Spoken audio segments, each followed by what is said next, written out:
ಉಡುಪಿಯ ಶಾಂಭವಿ ಲಾಡ್ಜ್ನಲ್ಲಿ ಸಂತೋಷ್ ಎನ್ನುವರು ಆತ್ಮಹತ್ಯೆಗೆ ಶರಣಾಗಿದ್ದಾರೆ. ಆದರೆ ಇಲ್ಲಿರೋ ವಿಚಾರ ಏನಂದರೆ KS ಈಶ್ವರಪ್ಪ ವಿರುದ್ಧ ಡೆತ್ ನೋಟನ್ನು ಬರೆದಿಟ್ಟಿದ್ದಾರೆ ಈ ಸಂತೋಷ್. ಸಚಿವ ಆಗಿರುವಂಥ ಈಶ್ವರಪ್ಪ ಅವರು ನನಗೆ ಕಮಿಷನ್ ಕೇಳ್ತಾ ಇದ್ರು, ಈ ಕಾರಣದಿಂದ ಮನನೊಂದು ಆತ್ಮಹತ್ಯೆ ಮಾಡಿಕೊಳ್ತಾ ಇದ್ದೇನೆ ಎನ್ನುವಂತಹ ಒಂದು ಡೆತ್ ನೋಟನ್ನು ಬರೆದಿಟ್ಟಿದ್ದಾರೆ ಸಂತೋಷ್. ಒಟ್ಟಾರೆಯಾಗಿ ಇದೊಂದು ದೊಡ್ಡ ಸಂಚಲನವನ್ನೇ ಮೂಡಿಸಿದೆ. ಉಡುಪಿಯಲ್ಲಿರುವಂಥ ಶಾಂಭವಿ ಲಾಡ್ಜ್ಗೆ ಬಂದಿದ್ದರು, ಹಲವಾರು ದಿನಗಳಿಂದ ಕಾಣೆಯಾಗಿದ್ದರು, ನಾಪತ್ತೆಯಾಗಿದ್ದರು. ಈ ಬಗ್ಗೆ ಬಹಳಷ್ಟು ಹುಡುಕಾಟಗಳನ್ನು ಮಾಡಿದ್ರು ಅವರ ಮನೆಯವರು. ಸಂತೋಷ್ ಉಡುಪಿಯ KSRTC ಬಸ್ ನಿಲ್ದಾಣದ ಸಮೀಪ ಇರುವಂಥ ಲಾಡ್ಜ್ ಶಾಂಭವಿ ಹೋಟೆಲ್ಸ್ನಲ್ಲಿ 207 ನಂಬರ್ನ ರೂಮನ್ನು ಬುಕ್ ಮಾಡಿದರು. ಅದರಲ್ಲೇ ಅವರು ಆತ್ಮಹತ್ಯೆಗೆ ಶರಣಾಗಿದ್ದಾರೆ. ಅದೇ ರೀತಿಯಾಗಿ ಸಂತೋಷ್ ಜೊತೆ ಅವರು ಗೆಳೆಯರಿದ್ದವರು ಪಕ್ಕದ ಕೊಠಡಿಯಲ್ಲಿ ಪತ್ತೆಯಾಗಿದ್ದರು. ಉಡುಪಿಯಲ್ಲಿ ನಗರ ಠಾಣಾ ಪೊಲೀಸರು ಸ್ಥಳಕ್ಕೆ ಆಗಮಿಸಿದ್ದಾರೆ. ಸಚಿವ ಈಶ್ವರಪ್ಪ 40% ಕಮಿಷನ್ ಕೇಳುತ್ತಿದ್ದಾರೆ, ಕಮಿಷನ್ ಆರೋಪ ಮಾಡಿದ್ದಾರೆ. ಅದೇ ರೀತಿಯಾಗಿ ಈಶ್ವರಪ್ಪ ವಿರುದ್ಧ ಆರೋಪವನ್ನು ಮಾಡಿದ್ದಾನೆ ಸಂತೋಷ್ ಪಾಟೀಲ್ ಒಬ್ಬರು ಗುತ್ತಿಗೆದಾರರಾಗಿದ್ದಾರೆ ಶಿವಮೊಗ್ಗದಲ್ಲಿ. ಇವರು ಕಳೆದ ಕೆಲವು ದಿನಗಳಿಂದ ನಾಪತ್ತೆ ಆಗಿದ್ರು. ಬಳಿಕ ಮಾಧ್ಯಮ ಪ್ರತಿನಿಧಿಗಳಿಗೆ ಅವರು ಮೆಸೇಜನ್ನು ಕಳಿಸಿದರು, ಮೊಬೈಲ್ಗೆ ಡೆತ್ ನೋಟ್ಗಳನ್ನು ಕಳಿಸಿದರು. ಏನಂದರೆ ನನ್ನ ಸಾವಿಗೆ KS ಈಶ್ವರಪ್ಪ ಕಾರಣ, ಈ ರೀತಿಯಾದಂಥ ವಾಟ್ಸಪ್ ಮೆಸೇಜ್ಗಳನ್ನು ಕಳಿಸಿದರು. ಬಳಿಕ ನಾಪತ್ತೆ ಆಗಿದ್ದರು.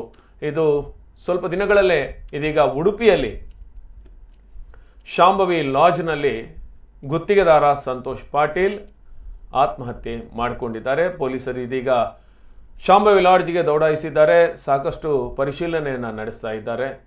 ಅಲ್ಲಿ ಇನ್ನಷ್ಟು ಮಾಹಿತಿಗಳನ್ನು ಕಲೆ ಹಾಕ್ತಾ ಇದೆ ಪೊಲೀಸ್ ತಂಡ.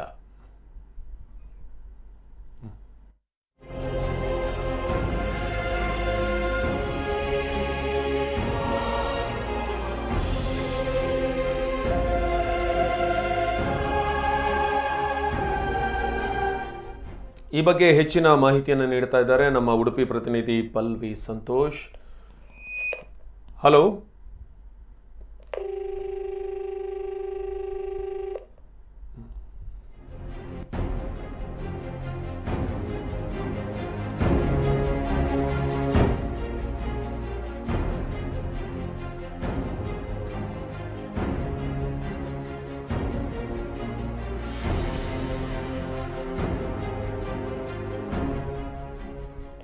ಹಲೋ. ಪಲ್ಲವಿ, ಸಂತೋಷ್ ಅನ್ನುವರು ಗುತ್ತಿಗೆದಾರರು ಆತ್ಮಹತ್ಯೆ ಮಾಡಿಕೊಂಡಿದ್ದಾರೆ ಉಡುಪಿಯ ಶಾಂಭವಿ ಲಾಡ್ಜ್ನಲ್ಲಿ. ಏನಿದೆ ಈ ಬಗ್ಗೆ ಮಾಹಿತಿ? ಕೆಲ ದಿನಗಳ ಹಿಂದೆ ಉಡುಪಿ ವೃತ್ತಿ ಮತ್ತು ಪಂಚಾಯತ್ ಸಚಿವ KS ಈಶ್ವರಪ್ಪ ವಿರುದ್ಧ 40% ಕಮಿಷನ್ ಆರೋಪ ಮಾಡಿದ್ದೆವರು ಗುತ್ತಿಗೆದಾರರಾಗಿದ್ದಾರೆ. ಇವರು ನನ್ನ ಸಾವಿಗೆ ಸಚಿವ KS ಈಶ್ವರಪ್ಪ ಕಾರಣ ಎಂದು ವಾಟ್ಸ್ಆಪ್ ಮೆಸೇಜ್ ನಲ್ಲಿ ಕೂಡ ಡೆತ್ ನೋಟ್ ಬರೆದಿಟ್ಟು ನಾಪತ್ತೆಯಾಗಿದ್ರು. ಈ ಹಿನ್ನೆಲೆಯಲ್ಲಿ ಡೆತ್ ನೋಟ್ ಮೆಸೇಜ್ ಮಾಹಿತಿಯನ್ನು ಏನು ಸಂತೋಷ್ ಪಾಟೀಲ್ ಪತ್ತೆಗೆ ಪೊಲೀಸರು ಮುಂದಾಗಿದ್ರು. ಈ ನಡುವೆ ಸ್ನೇಹಿತರೊಂದಿಗೆ ಉಡುಪಿಯ ಬಂದಿದ್ದವರು ಇಂದು ಆತ್ಮಹತ್ಯೆ ಮಾಡಿಕೊಂಡಿದ್ದಾರೆ ಎಂದು ತಿಳಿದು ಬಂದಿದೆ. ಈಗ ಅವರು ಉಡುಪಿಗೆ ಸ್ನೇಹಿತರೊಂದಿಗೆ ಬಂದಿದ್ರು ಹಾಗಾದ್ರೆ? ಹೌದು, ಸ್ನೇಹಿತರೊಂದಿಗೆ ಬಂದಿದ್ರು. ಆದ್ರೆ ಮೆಸೇಜ್ ನಲ್ಲಿ ಏನ್ ಹೇಳಿದ್ದಾರೆ ಅಂತ ಹೇಳಿದ್ರೆ, ಅವರು ಸ್ನೇಹಿತರಾದ ಸಂತೋಷ್ ಮತ್ತು ಪ್ರಶಾಂತ್ ಅವರನ್ನು ತಾನು ಪ್ರವಾಸಕ್ಕೆಂದು ಕರೆದುಕೊಂಡು ಬಂದಿದ್ದೇನೆ, ಅವರಿಗೂ ನನ್ನ ಸಾವಿಗೂ ಯಾವುದೇ ಸಂಬಂಧ ಇರುವುದಿಲ್ಲ ಎಂದು ತಮ್ಮ ಡೆತ್ ನೋಟ್ ನಲ್ಲಿ ಮೆನ್ಷನ್ ಮಾಡಿದ್ದಾರೆ. ಓಕೆ, ಈ ಬಗ್ಗೆ ಈಶ್ವರಪ್ಪನವರು ಕಮಿಷನ್ ಕೇಳಿದ್ದೆ ನನ್ನ ಸಾವಿಗೆ ಕಾರಣ ಅನ್ನುವ ರೀತಿಯಲ್ಲಿ ಡೆತ್ ನೋಟ್ ಅನ್ನು ಬರ್ತಿದ್ದಾರೆ ಅವರು. ಹಾಗೆ ಹೌದು ಹೌದು, 40% ಕಮಿಷನ್ ಆರೋಪ ಮಾಡಿದ್ದಾರೆ ಅವರು ಈಶ್ವರಪ್ಪ ಅವರ ಮೇಲೆ. ಓಕೆ, ಇದನ್ನು ಡೆತ್ ನೋಟ್ ನಲ್ಲಿ ಮೆನ್ಷನ್ ಮಾಡಿರ್ತಾರೆ. ಇದರ ಬಗ್ಗೆ ಸ್ಥಳಕ್ಕೆ SP ವಿಷ್ಣುವರ್ಧನ್ ಸಹಿತ ಹಿರಿಯ ಅಧಿಕಾರಿಗಳು ಕೂಡ ಆಗಮಿಸಿದ್ದು ಉಡುಪಿ ನಗರ ಪೊಲೀಸ್ ಶ್ವಾನದಳ ಸ್ಥಳಕ್ಕೆ ಭೇಟಿ ನೀಡಿ ಏನು ಮುಂದಿನ ವಿಚಾರಣೆಯನ್ನು ನಡೆಸುತ್ತಿದ್ದಾರೆ. ಓಕೆ, ಮಾಹಿತಿಗಾಗಿ ಧನ್ಯವಾದಗಳು ಪಲ್ಲವಿ. Thank you.